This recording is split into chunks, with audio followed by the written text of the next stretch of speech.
Place à votre page été. À présent, ce soir, on retrouve Bérénice Dufay en direct de la collégiale Saint-Pierre du Puellier, la plus ancienne église d'Orléans. Bonsoir Bérénice. Ce soir, vous nous présentez une exposition coup de cœur. Et oui, c'est mon coup de cœur, Pauline, et vous allez comprendre pourquoi Charlotte de Maupoux est une artiste peintre atypique. Vous rendez-vous compte, sans scrupule, elle s'attaque aux grands classiques, sans scrupule, elle se peint. Bref, c'est une artiste dotée d'une énergie et d'un talent incroyable. Charlotte de Maupoux n'a pas peur de déplaire, ni même de renvoyer une image d'elle parfois peu flatteuse. Ses autoportraits sont en quelque sorte la manière dont elle se voit à un moment donné de sa vie. L'autoportrait, de toute façon, c'est un face-à-face avec soi-même. Et parfois, c'est difficile de se faire des cadeaux. Enfin, voilà. Et le moment où on s'enferme dans son atelier pour se retrouver tout seul avec soi-même, c'est quand même des moments un peu compliqués de la vie, j'avoue. Elle n'a pas peur de déplaire et elle n'a pas peur de s'attaquer aux grands classiques.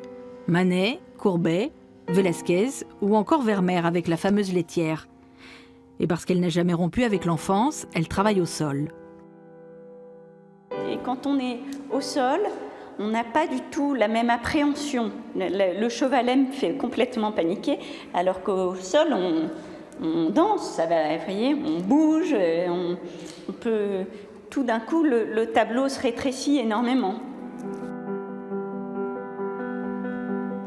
C'est complètement rock'n'roll.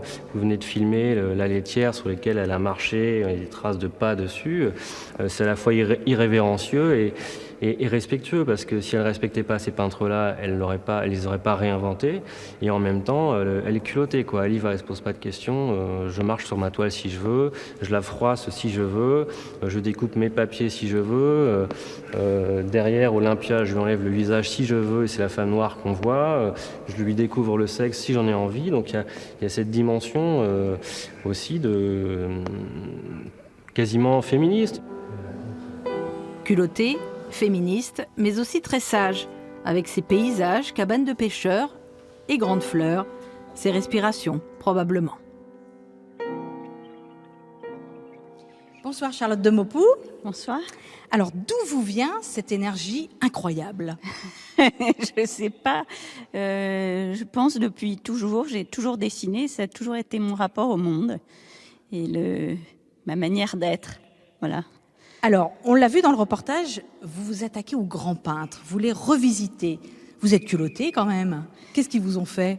Ils m'ont fait aimer la peinture et ils m'ont sauvée un peu. Et ils m'ont donné l'envie de peindre, surtout. Et c'est toujours en regardant la peinture ou quand je retourne au musée, ça me recharge les batteries et j'ai envie de peindre. C'est la peinture qui me donne envie de... Vous vous dites pas, c'est quand même un petit peu irrespectueux, parce que le public, il peut être dérangé par ça. Oui, c'est pas voulu, c'est dans ma manière de faire. Je pense que c'est pas pour provoquer le public. C'est moi, mon rapport au tableau que j'ai envie de montrer, mais qui passe par moi, et la peinture est violente. Alors, l'autre chose qui capte le regard, ce sont les autoportraits. Alors, moi, je trouve absolument géniaux parce que vous ne vous mettez pas en valeur. Vous osez, quoi. C'est fou, quoi. On vous voit en petite culotte dans l'atelier. Oui. En fait, j'ai fait poser beaucoup d'amis j'ai travaillé sur le sujet des femmes peintres et des femmes artistes. Et puis, à un moment, je me suis dit, et pourquoi pas s'attaquer à moi, à mon propre sujet. Et voilà, c'était moi et mon chien dans l'atelier, qui est un sujet, voilà, sur l'intime. Alors, dernière question, il y a une personne tout à l'heure qui vous a interpellé, qui vous a dit, votre expo, elle a de la moelle, ça fait du bien, ça fait plaisir. Oui, ça fait très plaisir. Ça fait très plaisir parce que l'accrochage qu'on a et la mise en scène des commissaires Gilles Bastigue et Ludovic Bourreau est vraiment, ils ont réussi, je pense, à montrer tout mon univers. Voilà, aussi bien des dessins de chiens que des dessins érotiques, que des grandes peintures, que des collages. Voilà, je pense que ce qui intéresse les gens, c'est que tout d'un coup, on voit un univers d'une femme artiste. Merci beaucoup. Et je rappelle que l'exposition est visible jusqu'au 26 août, à la Collégiale, bien sûr.